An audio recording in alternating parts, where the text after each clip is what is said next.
Alors bienvenue à tous dans cette nouvelle vidéo. Donc aujourd'hui nous allons parler du test de QI. J'avais donc reçu une demande à ce niveau-là, donc une question, et on me demandait de donner mon opinion sur les tests de QI.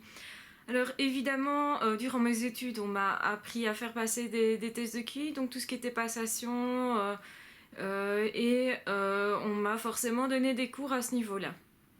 Alors, la première chose à savoir, c'est que le test de QI n'a pas été fait pour détecter des surdoués.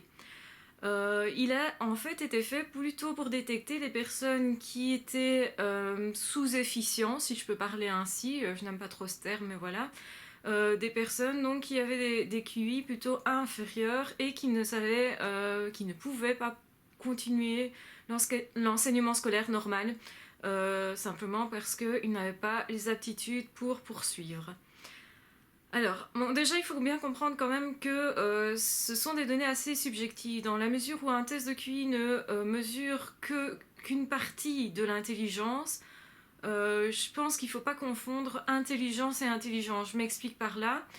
Donc, le test de QI va donner une valeur à l'intelligence scolaire et aux connaissances. Ça veut dire que pour réussir ce test de QI, il vous faut aussi des connaissances.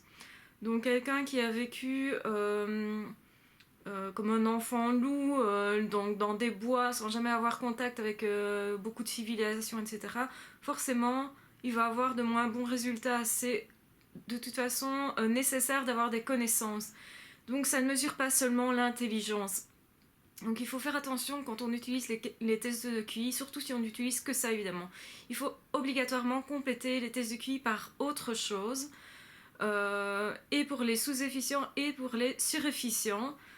Et parmi les surefficients, nous avons évidemment les surdoués qui se détectent aussi par leur personnalité atypique et leur façon de fonctionner particulière. Donc il faut bien comprendre que les tests de QI ont été créés donc vraiment pour détecter les enfants qui pouvaient avoir des difficultés scolaires et devaient éventuellement être réorientés, guidés, suivis différemment. Quand on a détecté effectivement que dans la cour de Gauss, donc je suppose que vous le savez, quand on quand on regarde l'ensemble des tests de QI d'une population, on se rend compte qu'il y a beaucoup de personnes qui sont aux alentours de 100, donc la moyenne étant de 100. Un petit peu en dessous, donc 90 jusqu'à 110, on peut considérer que c'est la moyenne. La plupart des gens vont se situer dans cette fourchette-là. Évidemment, quand vous êtes très en dessous ou très au-dessus, quand vous commencez à dépasser les 120, les 130, alors là, évidemment, les nombres de personnes qui font partie de la population deviennent de plus en plus rares. Donc, je répète, c'est une intelligence qui va être détectée, une intelligence scolaire, une intelligence socialement acceptée. Il faut bien faire la part des choses parce que dire que quelqu'un n'est pas intelligent parce qu'il a un QI très inférieur ou est très intelligent parce qu'il a un QI supérieur, pour moi ça ne suffit pas. Je m'explique par là, le test de QI ne va pas prendre en compte par exemple les personnes qui ont l'oreille absolue. On est tous d'accord pour dire que l'oreille absolue est une faculté vraiment extraordinaire, qui est forcément quelque chose de l'ordre de l'intelligence. Savoir reproduire automatiquement comme ça une chanson qui vient d'être écoutée, une musique qui vient d'être écoutée sur n'importe quel instrument, c'est quand même quelque chose de fabuleux. Je pense qu'on est tous d'accord pour le dire. Cependant, le test de QI ne va pas détecter cette aptitude particulière. Donc ce que je veux montrer, c'est que le test de QI est utile, bien sûr, est utile parce qu'il va donner une orientation éventuelle au diagnostic, mais il ne peut pas être utilisé uniquement tout seul. C'est pas possible. Parce que dans le test de QI, il faut aussi détecter parfois la présence de biais. Qu'est-ce que c'est qu'un biais? C'est-à-dire quand vous avez des circonstances extérieures qui vont faire en sorte que la personne puisse rater au niveau du test en question. C'est un facteur qui va influencer la réussite du test. Alors réussite, c'est pas vraiment le mot à employer dans le test de QI, puisque bon, on a l'intelligence qu'on a, on ne doit pas nécessairement réussir ou rater, c'est une notion qui est très très scolaire, hein, et moi je suis pas trop pour tout ce qui est très scolaire en fait. Comme vous le savez déjà, vous l'avez sûrement remarqué, en tout cas je suis un peu en dehors des sentiers battus au niveau psychothérapeutique, mais pas seulement au niveau personnel. Enfin, je ne suis pas toujours vraiment comme tous les psys pourraient l'être, c'est-à-dire centrée sur la psychologie uniquement, sur les tests. Donc Freud n'est pas mon dieu, bien loin de là. Il y a des choses avec lesquelles je ne suis pas d'accord. Et les tests de QI, pour moi, sont utiles. Hein. C'est quelque chose qui a été étudié et je trouve que c'est effectivement un bon outil. Maintenant, c'est pas un bon outil pour tout le monde et dans toutes les circonstances. À certains moments, on va s'apercevoir justement, dans le cas d'une dépression, on voit ça très bien, que la personne n'est pas a des aptitudes mais ne réussit pas partout. On va voir des items qui sont très supérieurs, d'autres très inférieurs. On va s'apercevoir qu'il y a d'autres choses qui troublent la personne, qui va être un signe qu'il y a un biais justement et que le test de QI doit être vu dans son interprétation pour ne pas justement sous-estimer l'intelligence d'une personne alors qu'elle a des aptitudes autres. Évidemment, c'est toujours le risque, hein, quand on fait rentrer une personne dans des cases, c'est toujours le risque évidemment d'éliminer une potentialité, une intelligence qui est là mais qui n'est peut-être pas visible par ce test-là ou pas visible à ce moment-là. Donc évidemment, le test du QI teste vraiment ce qui est de l'aptitude scolaire. Donc quand on parle de QI, un tel nombre de QI signifie que vous êtes adapté au niveau scolaire ou pas, au milieu scolaire ou pas. Ça ne veut pas dire que vous êtes intelligent ou pas. Moi, je pense que c'est important de faire cette distinction. Donc, je parlais de l'oreille absolue. Quand, par exemple, vous prenez une personne qui a des aptitudes particulières au niveau physique, au niveau manuel, vous n'allez pas retrouver ça dans le test de QI. Et pourtant, il s'agit d'une intelligence. Donc, attention surtout. Parce que le test de QI peut être très fortement impacté aussi par les émotions qu'il y a derrière. Donc, si la relation avec un psy n'est pas du tout bonne, ça pourrait très bien impacter le test de QI où la personne se dit mais j'ai pas envie moi de répondre, cette psy elle me fait chier, donc voilà, on n'a pas envie de répondre correctement, même si on a la capacité. Donc ça, il faut bien distinguer. C'est un petit peu comme quand vous êtes à l'école, vous passez un examen, et puis vous n'avez pas nécessairement eu le temps d'étudier comme il faut, donc vous n'avez pas été dans les circonstances adéquates, donc vous allez louper l'examen, vous allez vous dire mais je suis pas apte à réussir ceci. C'est pas vrai dans la mesure où vous n'avez pas eu le temps d'étudier et que les autres l'ont eu. Dans ce cas-là, vous minimisez vos compétences parce que les compétences sont quand même là. Ce que vous n'avez pas eu, c'est la capacité de les exploiter et de les exprimer. Donc il faut vraiment bien faire la distinction. Moi je suis très prudente concernant les tests de QI. Puis honnêtement je déteste les faire passer. Je déteste qu'on m'en fasse passer un aussi.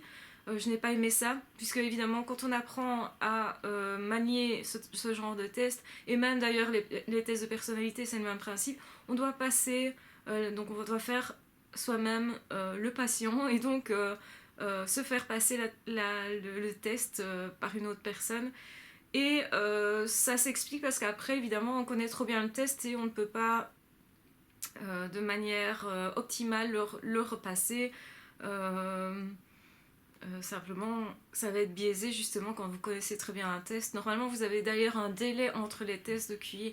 Quand vous voulez refaire un test, si vous en avez déjà fait un récemment, vous ne pouvez pas, surtout si c'était le même test, parce que justement, vous souvenez forcément du type de raisonnement, du type de réponse à donner, et donc ça va impacter les nouveaux résultats, ce qu'on ne veut pas en fait, hein, c'est ce qu'on essaye de minimiser. Et donc, quand on parle du surdoué, oui, on regarde le test de QI.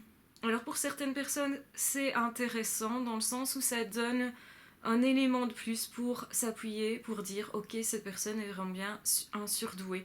Maintenant, j'avais déjà expliqué, je pense que c'est pas parce que vous avez des très bons points au test de QI, donc que vous dépassez les 130, les 140, que vous êtes surdoué. Ça signifie seulement que vous avez une intelligence qui est supérieure.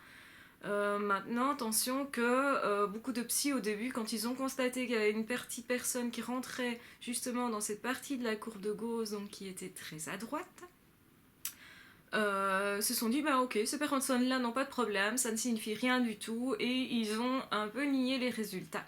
C'est un peu par hasard qu'on a découvert ça, et le test de QI n'a pas été fait pour détecter les surdoués. C'est pas un test qui est vraiment très adapté. ça donne un élément de plus. Maintenant, ce qui vraiment va vous permettre de dire qu'une personne est surdouée ou pas, c'est vraiment son fonctionnement, son type d'intelligence. Est-ce que c'est une intelligence qui est émotionnelle? Est-ce qu'elle est impactée par la relation ou pas? Est-ce que comment dire, le type de raisonnement fait que la personne vous donne des réponses et parfois ne sait plus expliquer ses réponses. Donc c'est parfois sous forme d'intuition qu'une personne va trouver un calcul mathématique, va trouver la réponse, mais ne saura plus faire le détail du calcul, ce qui est pourtant demandé lors des études. Et donc ça peut poser des problèmes. Donc c'est-à-dire que la personne qui est surdouée va devoir maîtriser sa pensée de manière à pouvoir la ralentir pour pouvoir retrouver en fait tout ce par quoi elle est passée pour trouver cette réponse. Et donc ça c'est dommage parce qu'évidemment on va freiner l'impulsion de base et parfois ça peut aussi créer des problèmes d'échec éventuels scolaires parce que c'est rébarbatif quand on a déjà la réponse de devoir rechercher une deuxième fois, enfin ça paraît complètement con quoi. Et donc on trouve des surdoués comme ça qui ont des capacités mathématiques qui sont très bonnes, mais en fait, lors des examens, ça ne passe pas au niveau des points parce qu'il n'y a pas le développement du calcul. C'est quelque chose de fréquent. Hein. Alors, on dit aussi souvent que les surdoués sont soit à aptitudes très fortes au niveau mathématique, soit ont des aptitudes très fortes au niveau linguistique. Donc ce sont des personnes qui vont connaître beaucoup de langues, qui vont manier le français avec une facilité déconcertante, faire beaucoup de poèmes, etc. Il y a aussi des surdoués qui sont les deux, qui aiment écrire, qui aiment, mais par contre, voilà, qui aiment les mathématiques aussi. Donc attention aux catégories à nouveau. Hein. Euh, en psychologie, enfin en psychiatrie aussi, on utilise beaucoup ce qu'on appelle le DSM-4, qui est une façon de catégoriser les maladies mentales. Et pas que la maladie mentale, je dirais, parce que bon, la dépression, on ne peut pas parler de vraiment une maladie en tant que telle.